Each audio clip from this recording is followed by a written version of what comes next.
You.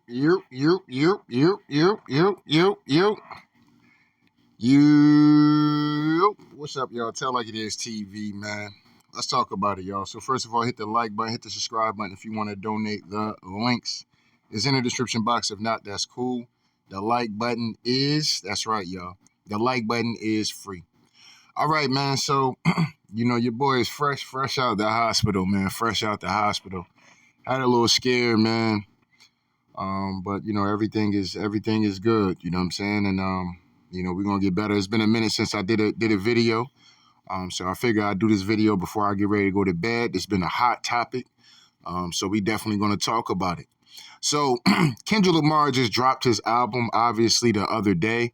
I still haven't really got a chance to listen to that.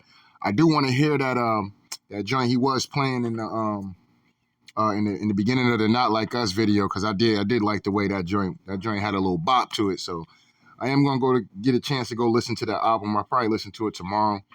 But anyway, so Drake files a lawsuit against UMG, alleging defamation over Kendrick Lamar Not Like Us.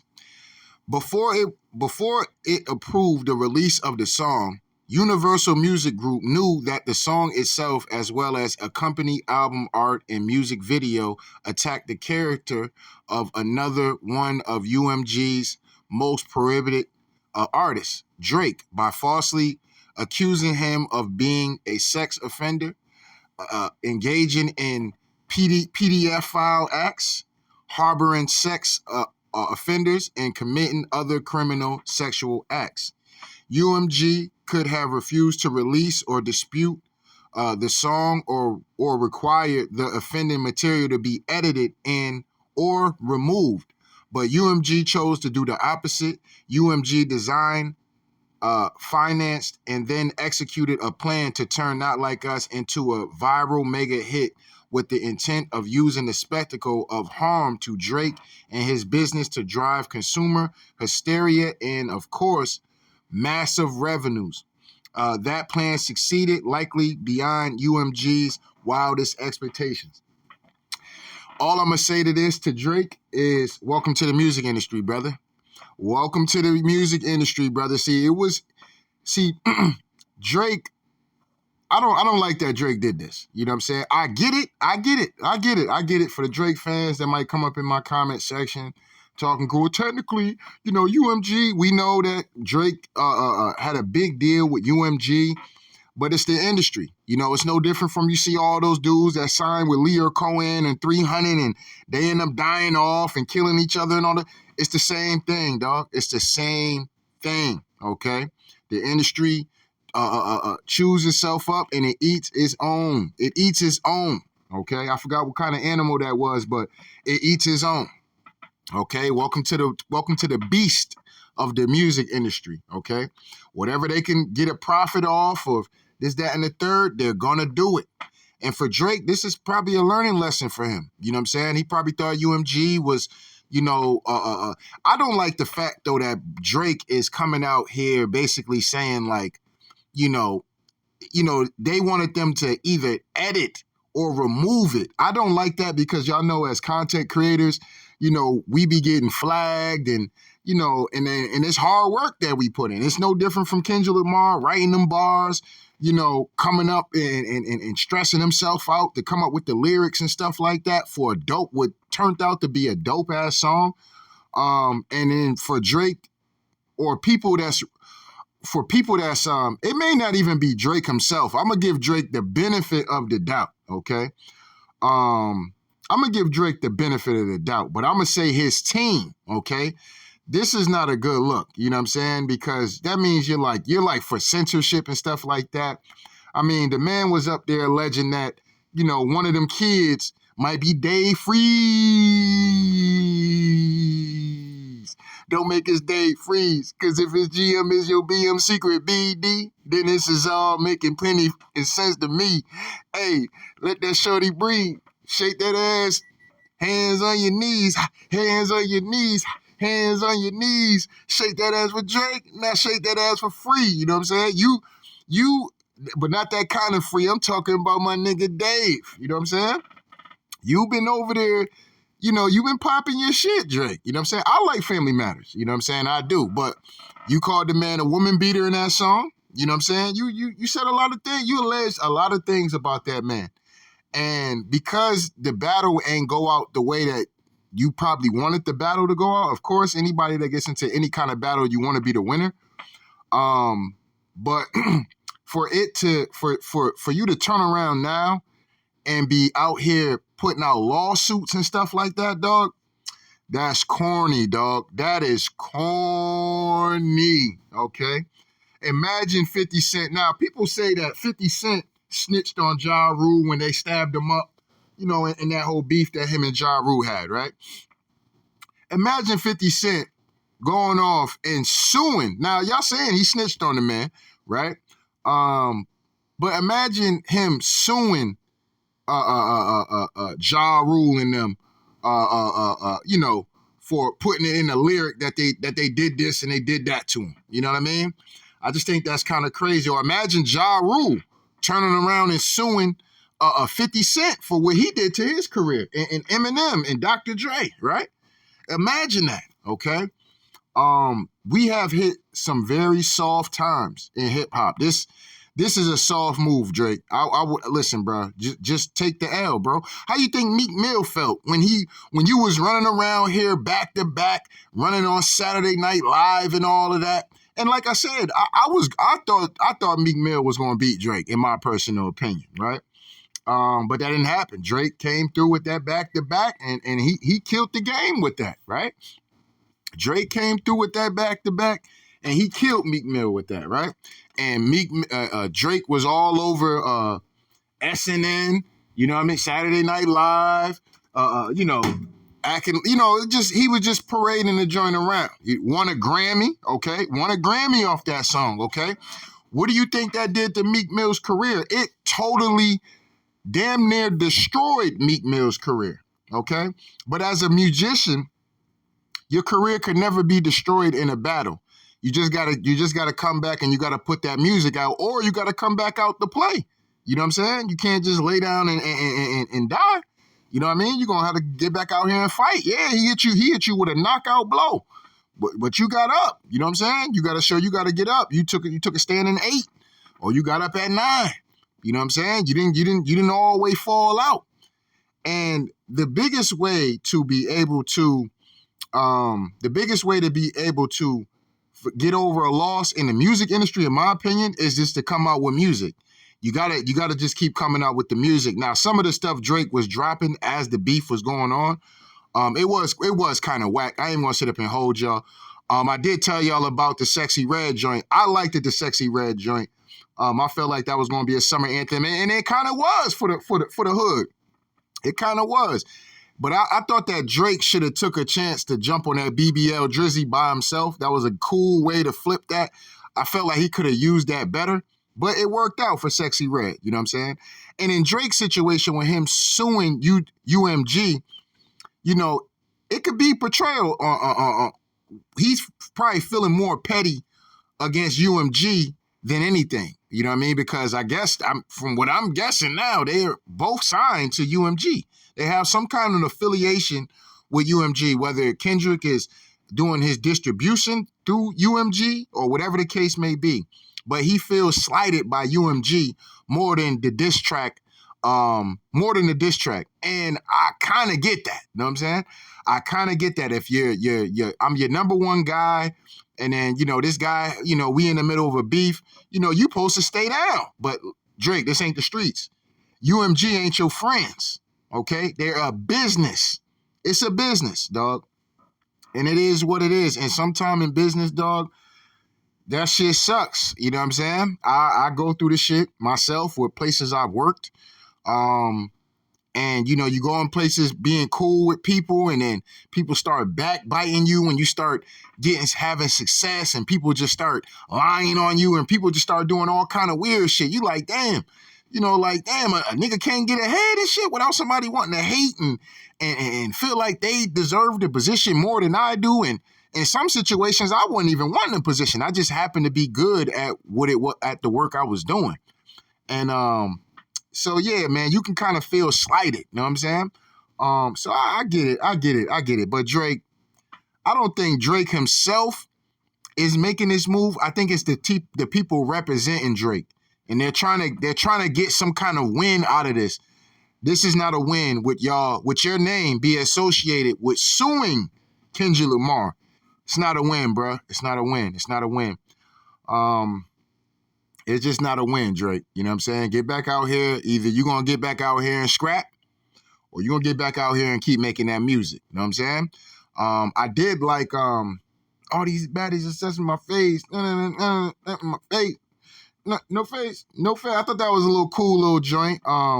How you got out of the nigga? Yeah, hey, you know, let's get it on. What? You know, like I fuck with Drake. You know what I mean? A lot of people want to see Drake lose because, you know, it's just that effect of a motherfucker just winning all the time. You see a motherfucker win all the time, you're gonna cheer for a motherfucker that come through and at least give a decent of a job at the end of the day. You're gonna be all over that. Like white on rice, like it's the best thing since sliced bread. And that's what the Kendrick Lamar thing was for Drake, okay? I could think of it like, for instance, like me and my boy, if my boy happens to listen to this video, he'll be able to comment, put in the comment section. We used to go around the gyms all the time, all over the city, and we'll play, you know, we'll have our 5 or maybe 3 and just pick up two scrubs or something like that. And we'll run the court. And for those that know, running the court means that you're not getting off the court. You just winning games.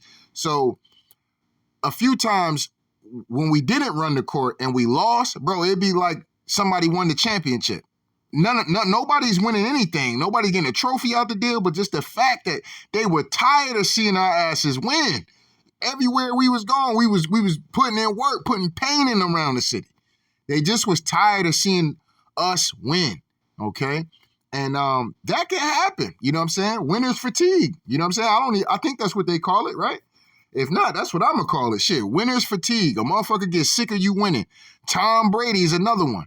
A motherfucker gets sick of watching the Patriots win, and it's like, man, God damn it, I need these niggas to lose. Right now, Mahomes and them boys is going through that right now. You know what I'm saying?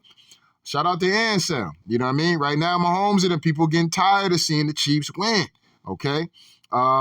Same thing when it comes down to the Miami Heat with LeBron and D Wade and all them. They was winning, and people just got tired of seeing that. They like, look, man, we tired of it. And then it just crept on LeBron. Like, look, we tired of it, to where the point, you know, people hold LeBron to a high stature when he had to go against KD, Stephen Clay, and Draymond in his prime, and Iguodala, and Sean Livingston, because some of y'all don't know about Sean Livingston. It is what it is.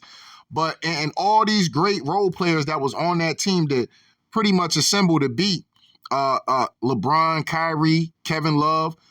I can't even really say that because they had a good squad, man. I ain't want to sit up and hold you, man. I kind of don't like how, you know, they don't really get their credit like that as far as that Cleveland Cavaliers teams. Those were some really good fucking teams. But anyway. But it just, you know, you see something like that and you're like, yeah, man, LeBron ain't get it done. He a bum-ass nigga. You're just tired of seeing the man succeed and get to these championships. So whenever you can get a loss from him, fuck it, it is what it is. You're going to take it. And you're going to shit all over that man. And that's just what Drake is going through.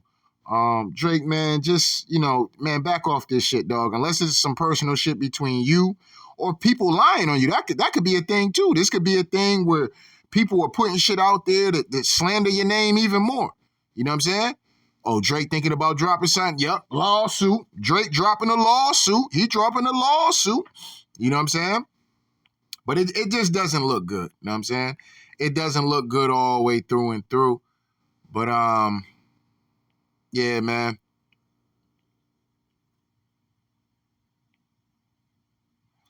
You know what I mean? And this lyric right here from Drake, from Kanye, on that Like That remix, you know what I mean? It's a rap for niggas. Where's Lucien? Serve your master, nigga. You caught a little bag for your masters, didn't you? Lifetime deal. I feel bad for niggas because Drake got a lifetime deal with Universal Group. All right? So like I said, he's feeling like, yo, y'all loyalty should have been towards me, especially with the deal that I signed with y'all. And I understand it. But Drake, you had to know this is not going to look good. You get in the battle with a nigga, and I got in one little fight, and my mom got scared. She said, you're moving with your auntie and uncle to Bel Air. You know what I'm saying? It just don't look good, dog. It just doesn't look good. Somebody on your team should have told you, look, dog, this ain't the move. Let that man go ahead and have his win. We'll be back. We'll do some music. We'll regroup, and we'll drop some shit. You know what I'm saying? It is what it is. But you know, this ain't the way about doing it. If you was gonna do it, you was better off coming out here and just, you know, doing a diss track. You know what I'm saying? Or just keep dropping music, bro. You know what I mean? Keep dropping the music. Keep pumping the streets to where people forget. Because at this point, people are almost damn near forgot about I ain't gonna say they forgot about the battle, but this just kind of brings it back up and it puts more dirt on your name. You know what I'm saying? So I would say, I don't know, man. This is just a very messy situation that's going on. If I was Drake, I would definitely try to back out of this because it's not a good look unless he's like, look, I'm going to hit that nigga in his pockets. He hit me in my pocket, so I'm going to hit him back in his pockets. It's not a good look, Drake. You know what I'm saying? Imagine Meek Mill doing this shit to you, dog. We would have trashed the fuck out of Meek Mill. So you getting trashed right now is no different, okay? Meek Mill lost his broad. He lost Nicki Minaj behind the beef, okay? Nicki was not looking at that man the same after Drake. Oh, man, not again. Yeah, I learned the game from William Wesley. You can never check me. Back to back for them niggas that didn't get the message. Back to back for them on the color of Lethal Weapon. Back to back like I'm Johnny 96, 97. Whoa. You know what I'm saying? That was my favorite bar. The way he kicked that shit off was, I was like, damn, I can't even front. That shit hard, bro. The way he jumped on that shit, like, woo, I was going for Meek too, man. I ain't gonna hold you, Drake. I was going for Meek in that battle. If for those that was around, tell like it is TV when that battle popped off, you know what I'm saying? Y'all know I did the videos. I was rooting for Meek Mill, but them first 4 bars, I said, man, this nigga in trouble, dog. He in trouble. You know what I mean? And, you know, it is what it is. But eventually him and Meek squashed that beef, and they made a great song together. I like that bad joint, Going Bad. I liked it that. But, you know, Meek lost a lot of shit behind that. Lost street cred, right? Street cred is everything in hip-hop. You need the streets. You know what I'm saying? So this is not a way to go about it, Drake. You're going to lose the streets doing shit like this, dog. I mean, it just kind of is what it is. But anyway, man, don't get mad at me, man. I just got to tell like it is, man. I can't really do a long video. One, I'm tired. I've been in the hospital fucking majority of the fucking night. I got out of work probably like 7. I probably got to the hospital like 7:30-ish. And I'm just getting home at 3 o'clock. You know what I mean? The hospitals, man. That's a video for a whole nother day on why the hell you be having to wait in the hospital so goddamn long. It'd be crazy. But and plus I gotta get up in the morning and go to work. You know what I'm saying? I'm scheduled to go to work for like 10 o'clock or something crazy like that. You know, I'm going late. I'm showing up on real nigga time. You know what I'm saying? I'm showing up on RNT. I'm showing up on real nigga time. You know what I'm saying? Straight up and down. Shout out to Smith. Shout out to Smack. You know what I mean? But anyway, man, don't get mad at me, man. I just got to tell like it is, man. So shout out to day ones. Shout out to new ones, man. Make sure y'all niggas hit the like button, hit the subscribe button if you want to donate. The links is in the description box. If not, that's cool. The like button is, that's right, y'all. The like button is free. Anyway, tell like it is TV. We out of here, y'all.